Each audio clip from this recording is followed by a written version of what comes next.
Hello everyone, कैसे? I hope आप लोग अच्छे होंगे। और आज मैं फिर से आपके लिए क्लास 12 का चैप्टर नंबर 6 लेके आई हूँ, पॉलिटिकल साइंस का, जिसका नाम है लोकतांत्रिक पुनरुत्थान। इस चैप्टर में से मैंने आपके लिए मोस्ट इम्पोर्टेंट क्वेश्चंस निकाले हैं, क्योंकि जो कल आपका पेपर है उसमें आने के बहुत से चांसेस हैं। तो मेरी वीडियो को ध्यान से देखिए और कल के अपने पेपर के लिए प्रिपेयर कीजिए। और जो मैं आपको वीडियो के लास्ट में आपको मस्ट टू डू दिखा दूँगी, जो कि मस्ट टू डू काफ़ी शॉर्ट है और उसमें आपको पूरा चैप्टर कवर कराया गया है और आप उसमें से अच्छे से कर सकते हैं। पूरी समरी बहुत ईजी तरीके से समझाई गई है। और आप लोग मस्ट टू डू में कुछ क्वेश्चंस दिए गए हैं, तो आप लोग उसमें से क्वेश्चंस भी कर सकते हैं, वो भी मोस्ट इम्पोर्टेंट है। आपके लिए मस्ट टू डू जो है वो बहुत इम्पोर्टेंट है, क्योंकि जो ये मस्ट डू है ये सरकार के द्वारा प्रोवाइड किया गया है बच्चों के लिए, जो कि एग्ज़ाम में इन्हीं में से क्वेश्चंस पूछे जाएंगे। तो आपको वीडियो के लास्ट में मस्ट टू दिखा दूंगी। तो अभी तक आपने मेरे चैनल को लाइक नहीं किया है, सब्सक्राइब नहीं किया है, तो जल्दी जल्दी मेरे चैनल को लाइक कीजिए, सब्सक्राइब कीजिए। ये हमारा क्वेश्चन नंबर फर्स्ट है, जो कि मोस्ट इम्पोर्टेंट है। इस क्वेश्चन में पूछा गया है, आपातकाल में भारत में आपातकाल की घोषणा कब और किन के द्वारा की गई थी। ये जो इसमें पूछा गया है, जो आपातकाल लगाया गया था वो कब लगाया गया था और किसके द्वारा लगाया गया था। जो आपातकाल था 25 जून 1975 को आपातकाल लगाया गया था। और जो इस टाइम जो राष्ट्रपति थे वो फरुद्दीन अली अहमद थे, जो कि इनके द्वारा लगाया गया था। और जो इसमें एक पूछा तो सिर्फ इतना ही जाएगा, पर मैं आपको ये भी बता देती हूँ, जो प्रधानमंत्री था वो इसमें इंदिरा गांधी थी। हमारा क्वेश्चन नंबर सेकंड आता है, आपातकाल लगाए जाने के पीछे सरकार ने क्या तर्क दिए। ये जो आपातकाल लगाया गया था, तो सरकार जो थी उन्होंने क्या कहा, हम क्यों आपातकाल लगा रहे हैं, उन्होंने क्या तर्क दिए। तो पहला है अनुच्छेद 352 के तहत, इसमें कहा गया है कि जो अनुच्छेद 352 है इसके तहत आपातकाल लगाया गया था। देश में आंतरिक गड़बड़ी, ये जो आपातकाल लगाते वक्त जो तर्क दिए उसमें पहला ये था कि जो देश में गड़बड़ी चल रही है इसीलिए हम आपातकाल लगा रहे हैं, और देश की अखंडता पर खतरा, देश की जो अखंडता है इस पर खतरा है, इसीलिए हम आपातकाल लगा रहे हैं। इन्होंने ऐसे ऐसे तर्क दिए। क्वेश्चन नंबर 3 है हमारा, शाह आयोग क्या था। शाह आयोग क्या था। शाह आयोग आपातकाल की जांच के लिए जनता पार्टी की सरकार द्वारा मई 1977 में सर्वोच्च न्यायालय के पूर्व मुख्य न्यायाधीश जे.सी. शाह की अध्यक्षता में एक जांच आयोग की नियुक्ति की गई। इसका इसमें ये कहा गया है कि जब आपातकाल लगाया गया, जब आपातकाल खुल गया, तो ये शाह आयोग ये था कि जो आपातकाल में जो भी दिक्कतें हुई थी, जो भी परेशानी हुई थी लोगों को, उसकी जांच करने के लिए आयोग बनाया गया था। इन्होंने क्या करा कि जो भी आपातकाल के द्वारा जो भी जनता को परेशानी हुई है, कुछ भी उनके साथ गलत हुआ है, तो उसकी जांच करने में इस आयोग को नियुक्त किया गया था। और इसका कार्य ये था कि आपातकाल जब लगा उसके बाद जो जो परेशानी थी उसके बारे में ये अच्छे से सब कुछ खोज करें। ये क्वेश्चन नंबर 4 है हमारा, गरीबी हटाओ का नारा किसके द्वारा दिया गया था। ये आपके लिए क्वेश्चन है, आप मेरे को कमेंट बॉक्स में इसका आंसर लिखेंगे। अब हम नेक्स्ट क्वेश्चन पे आते हैं। ये हमारे शॉर्ट शॉर्ट क्वेश्चंस हैं जो कि एक एक नंबर में पूछे जा सकते हैं। तो ये क्वेश्चन नंबर 5 है, सन 1974 में हुए रेल हड़ताल का नेतृत्व किसके द्वारा किया गया था। इसमें जो पूछा गया है, जब सन 1974 में जो रेल हड़ताल जब चलाई थी, तो ये किसके नेतृत्व द्वारा किया गया था। तो इसका आंसर है हमारा जॉर्ज फर्नांडीज। ये हमारा क्वेश्चन नंबर 6 है, ये 3 मार्क्स का है। आप इसको, ये बहुत इंपॉर्टेंट क्वेश्चन है, आप इस पर अच्छे से नज़र दीजिए और इसको अच्छे से समझिए। ये आपके क्वेश्चन ये आपके एग्ज़ाम में आ सकता है, मोस्ट इम्पोर्टेंट क्वेश्चन है ये। निवारक नज़रबंदी से आप क्या समझते हैं। आपको इसका आंसर लिखना है ऐसे, आमतौर पर किसी अपराध करने वाले व्यक्ति को ही गिरफ्तार किया जाता है, परंतु कभी जब किसी व्यक्ति के स्वतंत्र होने पर उसके द्वारा अपराध किए जाने की आशंका होती है तो उसे बंदी बना लिया जाता है। इसी को निवारक नज़रबंदी कहा जाता है। इसमें क्या कहा गया है कि जो आमतौर पर जो एक अपराधी होता है सिर्फ उसी को गिरफ्तार किया जाता है, उसी को जेल में डाला जाता है। परंतु इसमें क्या होता है कि अगर कोई व्यक्ति है स्वतंत्र रूप से घूम रहा है और उस पर आपको शक है, तो जैसे कि आपको शक है कि हाँ ये आने वाले किसी समय में ये हमारे लिए खतरा पैदा कर सकता है या कुछ भी, तो उससे हम नज़रबंदी कर लेते हैं। उसको हम नज़रों में रखते हैं कि कोई गड़बड़ी ना कर दे, उसको हम नज़रबंदी में रखते हैं। तो इसी को हम निवारक नज़रबंदी कहते हैं। ये हमारा क्वेश्चन नंबर 7 है। आपातकाल से मिलने वाले किन्हीं 3 सबकों का विश्लेषण कीजिए। तो पहला है हमारा संविधान के विवादपूर्ण अनुच्छेदों में संशोधन। दूसरा है भारत में लोकतंत्र की नींव और मजबूत होना। आपातकाल के बाद न्यायालय व नागरिकों का अधिकारों के प्रति ज़्यादा सचेत होना। पुलिस और प्रशासन का निष्पक्ष रूप से काम करना। इसमें कहा गया है, आप ये वाला क्वेश्चन देख सकते हैं, आपातकाल के बाद न्यायालय व नागरिकों का अधिकारों के प्रति ज़्यादा सचेत होना। मतलब जब आपातकाल लगा तो उनकी नागरिकता छीन ली गई थी, तो उन्हें इतना नहीं पता था। तो अब क्या है, अगर आप कहीं आपातकाल लगाते हैं कुछ भी, तो अब जो नागरिक है वो पूछ सकते हैं, उनका पूरा अधिकार है, वो उस चीज़ का विरोध कर सकते हैं कि क्या कहते हैं आप आपातकाल क्यों लगा रहे हैं, तो वो पूछ सकते हैं अच्छे से। तो हमारा क्वेश्चन नंबर 7 हो गया। हम क्वेश्चन नंबर 8 पे आएंगे। ये हमारा क्वेश्चन नंबर 8 है, आपातकाल के परिणाम। इसमें हमें आपातकाल के परिणाम बताने हैं। विपक्षी नेताओं को जेल में डाल दिया गया। जो विपक्षी नेताएं थे, कांग्रेस जो थी उसके जो विपक्षी नेताएं थे उनको क्या करा, उनको जेल में डाल दिया गया। प्रेस पर सेंसरशिप लागू कर दी गई।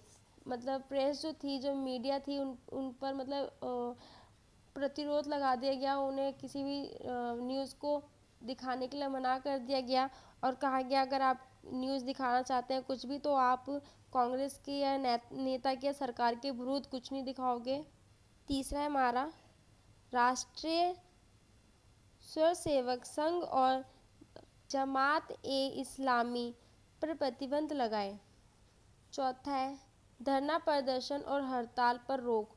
जब आपातकाल लगाया गया, इसीलिए लगाया गया था ना, क्योंकि जो लोग थे वो धरना प्रदर्शन कर रहे थे इंदिरा गांधी के प्रति और हड़तालें कर रहे थे, इसलिए आपातकाल लगाया गया था। पांचवा हमारा नागरिकों के मौलिक अधिकार निष्प्रभावी कर दिए गए। मतलब छीन लिए गए, उनके जो मौलिक अधिकार थे वो उनसे छीन लिए गए। और इसमें पांचवा है हमारा क्वेश्चन नंबर 7 का पांचवा है हमारा, सरकार ने निवारक नज़रबंदी द्वारा राजनीतिक कर्मचारियों को गिरफ्तार कर लिया गया। जो सरकार थी जिसने आपातकाल लगाया, उन्होंने क्या करा, निवारक नज़रबंदी द्वारा, जो मतलब आपको अभी भी पढ़ाया था मैंने कुछ देर पहले, जो निवारक नज़रबंदी थी उसमें शक के आधार पर क्या करा जाता है, गिरफ्तार कर लिया जाता है या उसके ऊपर नज़रबंदी की जाती है। तो कर्मचारी जो थे उनको गिरफ्तार कर लिया गया निवारक नज़रबंदी के द्वारा।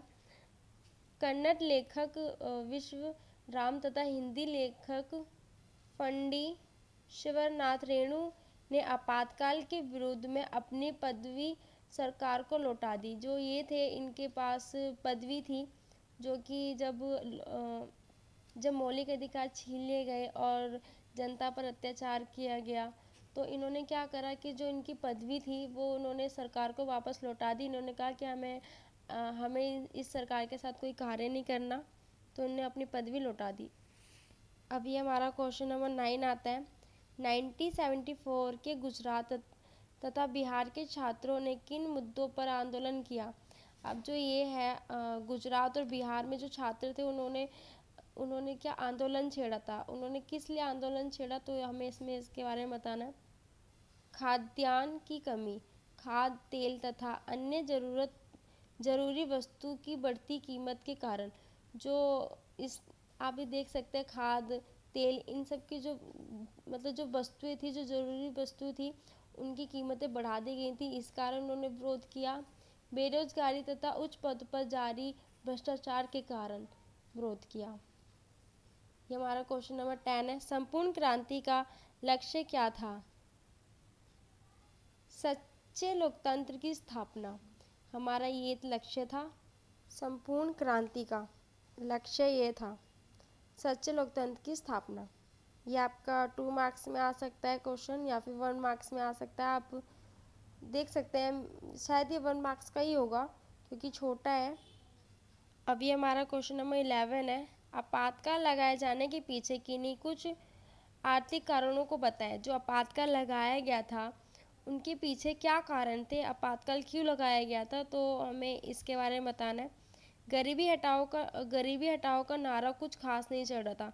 जो कांग्रेस ने जो गरीबी हटाओ का जो नारा दिया था वो कुछ खास नहीं चल रहा था। मतलब गरीब जो था वो गरीब और गरीब होता जा रहा था, और अमीर जो था वो और अमीर होते जा रहे थे। तो गरीबी हटाओ का नारा कुछ खास नहीं चल रहा था, गरीब गरीब ही थे। दूसरा इसमें, बांग्लादेश आज़ादी के युद्ध के बाद देश की अर्थव्यवस्था पर और जोर पड़ा। जो बांग्लादेश था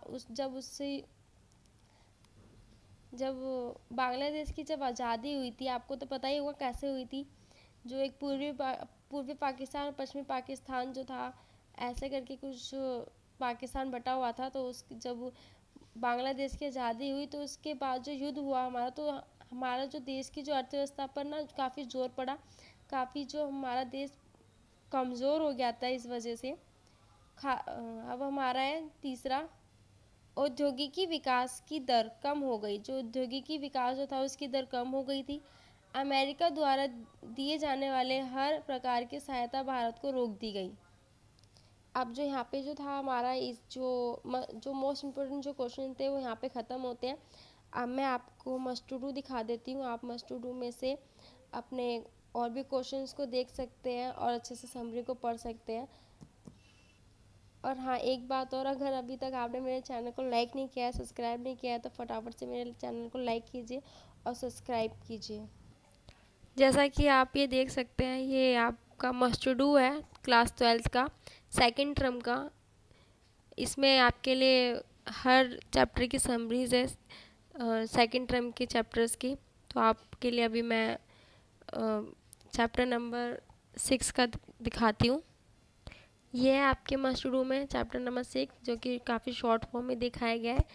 ये जो पेपर में जो इसमें से क्वेश्चन पूछे जाएंगे, ये 6 मार्क्स के पूछे जाएंगे। पूरा चैप्टर 6 मार्क्स का है।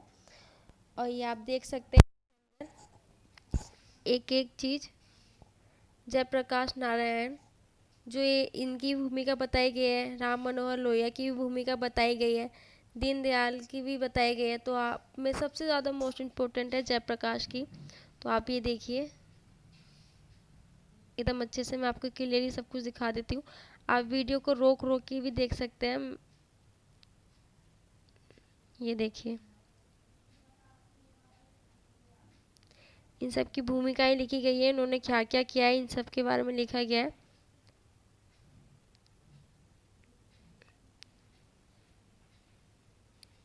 आप देख सकते हैं अच्छे से। अभी हम नेक्स्ट पे आते हैं।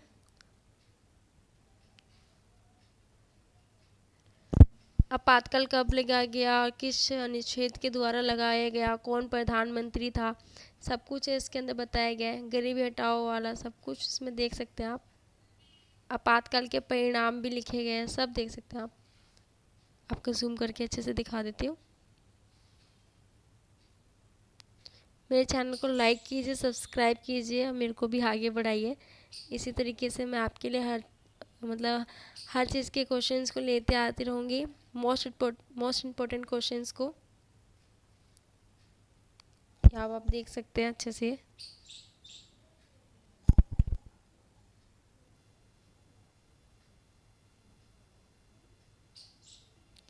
ये भी कुछ है, थोड़ा सा ये भी देख लीजिए।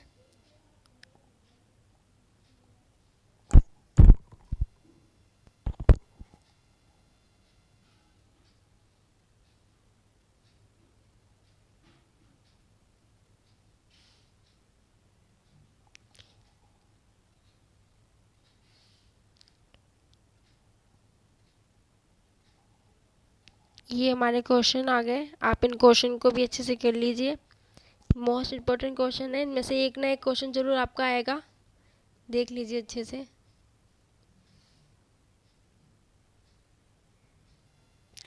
तो आज की वीडियो ये हमारी यहीं समाप्त होती है।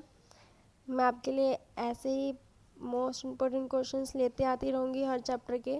अब आप मेरे चैनल को लाइक कीजिए, सब्सक्राइब कीजिए। Thank you for watching my channel.